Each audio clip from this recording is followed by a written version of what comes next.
Hello. I think I'm live. I'm just driving. This is going to be a very short video if I am live. Hello. Let me put my AirPods in. I've been, okay, connection available. Haven't been doing as many live videos as I used to because, man, my clientele is just overwhelming right now in a good way, and just have a lot of clients that's signing up and getting results, and business spread, and so just really been working on the work.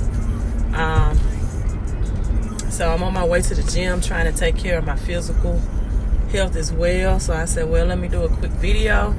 And I may go live tonight. It depends. I still have some clients' information to look at. So I'm not sure. It depends on how they go and how much strength and energy I have left when I leave this gym, because it's been almost like 5 days. That's why I'm drinking my energy drink. It's been about 5 days since I've hit the gym. So, but I just uploaded my a post of a picture, and I did this on my Facebook and my YouTube channel. A picture of the debt, 7,000. I think 468 was the amount that this client saved from paying a debt collector. So I think my connection is weak, so you may have to watch the replay of this. So whether you're watching this live and you're able to see, or you're watching the replay, and I have to see why my phone is not getting my internet connection like it used to in certain areas when I go live. So I need to check into that with my servicer. But and what I was shocked about and maybe you all can help me understand, that when it was deleted from the credit report, the client seemed to be more excited about the collection being deleted from the credit report versus when the debt collector was not able to produce, thank you for the digital love, the instrument of indebtedness, saving $7,468. I did not understand that for the life of me, right? I would rather have a collection hit my credit report and lose 100 points off of my credit report and save $7,468, right? Hello, Mr. Lake. Oh, I meant to tell you, I hope my connection stays strong too. I tell you, but they were excited about getting the collection deleted from their credit report more than about the debt collector writing them back, informing them that they cannot collect on their debt because, I helped them request the instrument of indebtedness, and the debt collector did not have that information to collect for them. So pretty much the debt collector purchased a zombie debt that they was not able to collect from my client because of the disputing laws that I know, that I help my clients, that when debt collectors don't have that information, right, they cannot legally collect from you, nor can they take you to court. And I don't know if you all knew this, that when you ask for the instrument of indebtedness, even though your 30-day window is the grace, is like the 30-day window that you have to ask for your instrument of indebtedness with a debt collector, you can always ask for that information, right? Even if you didn't utilize that 30-day window, that's not a grace period. You can request for that if they take you to court, if they subpoena you to court. Maybe you put the debt aside and you ignored it, and now you have some type of subpoena or summons to court from that debt collector, you can request it all the way up to that point, right? But I try to inform and educate people to do it. Thank you for the digital love, to do it ahead of time, so you don't have to even take a day off of work or time off work to represent yourself in court, right?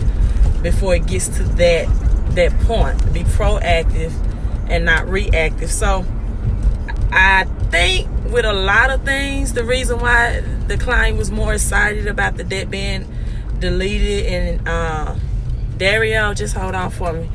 I have a comment about the book that you messaged me about, because I think in people's mind, they think, okay, if I get this deleted off of my credit report, I don't owe the debt.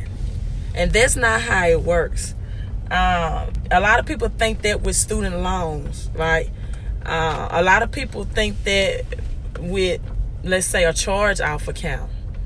And with a charge-off, legally, if a company or a credit card company or a bank has written the account off, then legally you don't owe, but you do have something in that clause that's called taxes. And what taxes is, it will be like an income, right, added to whatever income you made for the year. So for example, let's say you made $35,000 for the year, and you have a debt that was written off for $8,000 or $9,000 or $10,000, from the company as a loss, and you got that charge off deleted from your credit report. You also want the tax strategies to where you can avoid paying the taxes legally, right? So when that company sends you a 1099 in the mail, because what the company does is they put it in their P&L column, their profit and loss column for them, so they pay less in taxes, right? And so once it's in their P&L column, profit and loss, they pay less in taxes. Well, they then wants to roll over, right, that taxes to you. They want some Uncle Sam's going to get the money from somebody, right? So the company says we'll write it off as a loss, so we can pay less in taxes as a company. That's why Amazon made billions and didn't pay anything in taxes. And then they said we're going to roll over that to the consumer, to you, because you didn't pay the debt back, and we're going to transfer that taxes to you, which means that if you don't have the right tax consultation that you will pay, it will appear that your income or the amount of money you earned that year, it may be $8,000 or $9,000 or $10,000 more, which will put you in a higher tax bracket, right? And so you can they get you on that end. Well, with debt collector debt, it's different than a charge-off. Thank you for the digital love.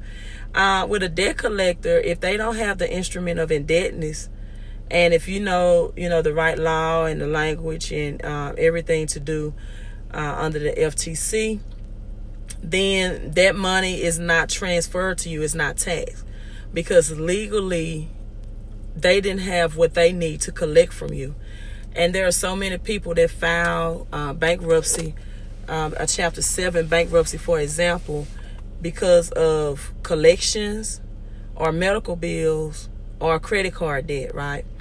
And so if you have the right tax plan in place, that's why thank you so much. That's why I am really looking into adding the tax component to what I do with credit, because I believe that, yes, you need a sound budget. Yes, you need financial literacy and education on making wise decisions with your money, but you also need a great tax plan in your portfolio to be financially successful, or a good tax strategist rather, and a good credit strategist.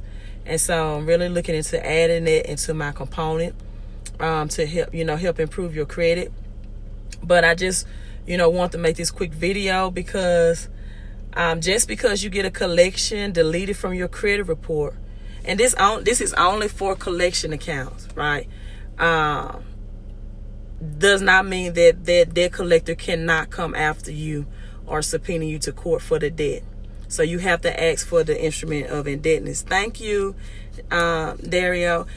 But with student loans, you can, if it's reported inaccurately on your credit report. But people, with student loans, you can't even, with certain student loans, especially private student loans, you can. But with federal student loans, you can't even include that in bankruptcy. Right? That's why student loans is the worst type of debt. Because one federal jurisdiction is not going to eliminate the debt on a federal jurisdiction, meaning that a court is not going to help you eliminate a government debt, because all of it is government entity. So why would they cross or cancel out one another, right? Unless if it's a federal student loan. Now, if it's private student loan, then some of those can be included in bankruptcy. But I said that to say this. You are still going to owe that student loan, even if it's reported wrong on your credit report. But that's not the case with a debt collector. You can get a collection debt deleted off your credit report, and if you don't know how to dispute the debt collector as well, you will still, or they can still position to take you to court for that debt. But the good news is, unlike student loan, with debt collectors, you can make them have to produce the instrument of indebtedness before you pay them.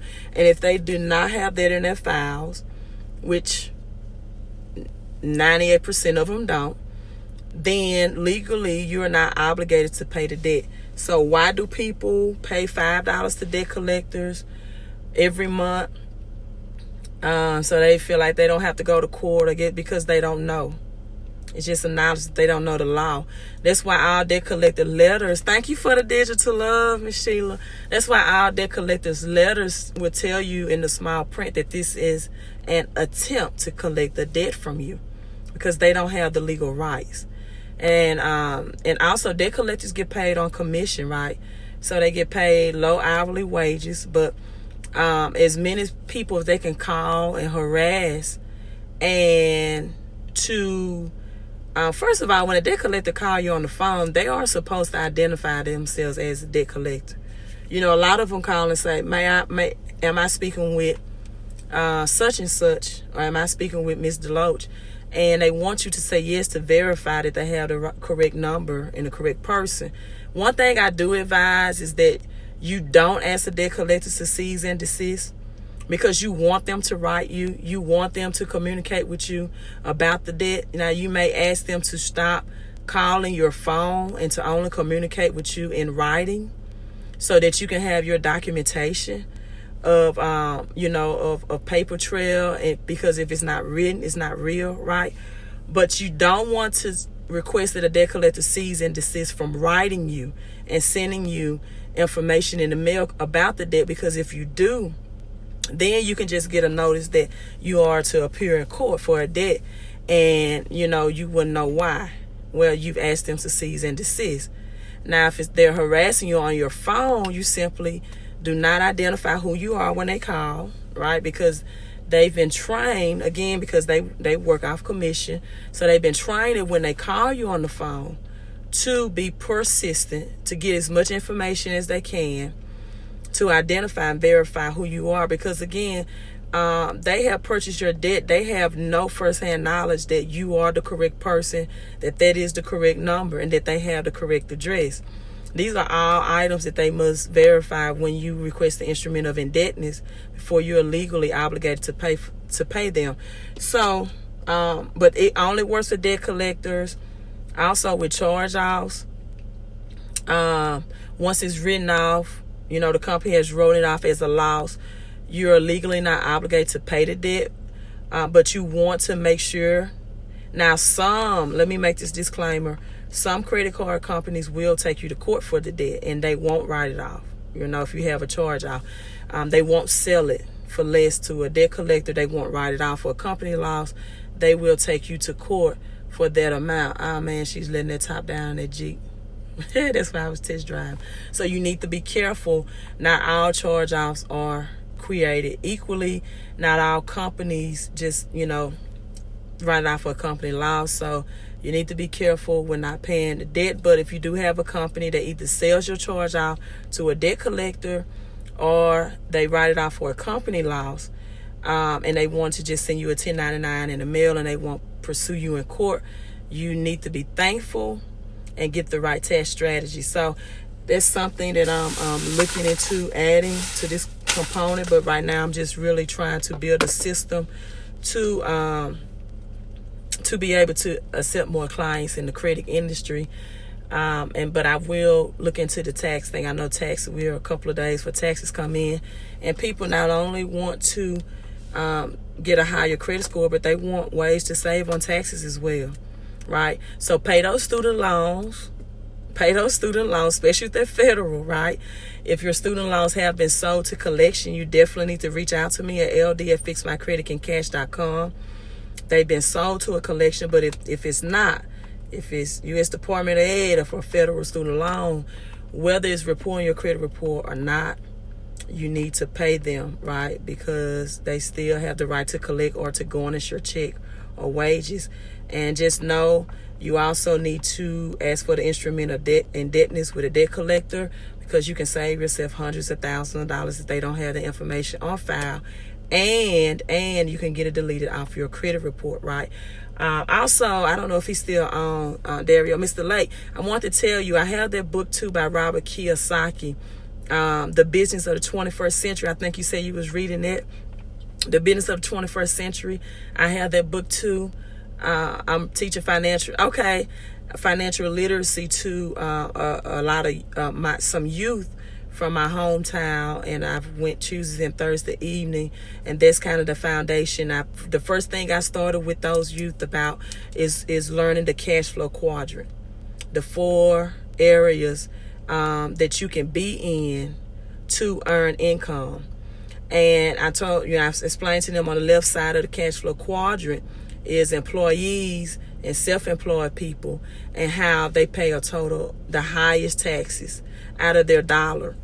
And so that's why cash flow is king and credit is queen. If you ever play chess, you know the queen is the most powerful piece on the board, because she can move so many diverse ways, and your credit can create so many different ways for you to use it to invest, to get more money other than just having a job. And you can leverage the bank's money and other people's money. But cash flow is king, because cash flow comes from assets, right? And the king is the most important piece on the board. So even though the queen is the most powerful, you have to have a king, which is cash flow, because cash flow comes from assets. Whether you are renting out real estate, whether you have dividend paying stocks, whether you have a business that's bringing you cash flow in every month, right? So cash flow is king, and cash is just the pawn. Cash is just the pawn. And what I mean by that is there are 2 things that's making the dollar less valuable. And let me see if I have some cash in here, because I carry so many credit cards. Yeah, I do. I have a $5 bill. There's 2 things that's making yes, I am. The cash less valuable, right? 2 things. Number 1 is your taxes. So if you're an employee, for example, and for every $5 you make, 40% of your taxes are being taken out of every paycheck, then this is how much you're bringing home of that $5, right? So you're bringing home if 40%, for example, is being taxed, then 20 cents of every $5 been taken out, right? So then you have something what we call inflation. And this is what I taught my youth. Inflation is when prices of everything is rising. Your gas, your groceries. So now you have a second attack that's attacking the dollar. Because now this $5 is not worth $5 10 years ago could have purchased maybe 2 or 3 gallons of gas. Now it purchases, well, not 2 or 3 gallons, 5 or 6 gallons of gas. Now $5. 2019 and Mississippi purchases maybe 2 gallons or 1.5 gallons. So now this is what's eating up your cash, right? It used to be a point in time where the banks would give you interest to save your money in a savings account. Now the banks don't even pay interest on it. So when you have these 2 things that's eating up what the purchasing power of cash can do, then cash is just a pawn. So what you want to do is use your credit to create cash, to purchase cash flowing assets. And you can take a credit card, for example. You can take a credit card and purchase assets with it. And the good thing about credit card is, like if I purchase a home and I get a report, and why saving the money is more important than a deletion off your credit report. But hey, I can do both. I'm signing off. Time for my workout. You all have a great day, and I may go live again tonight. I'm not sure.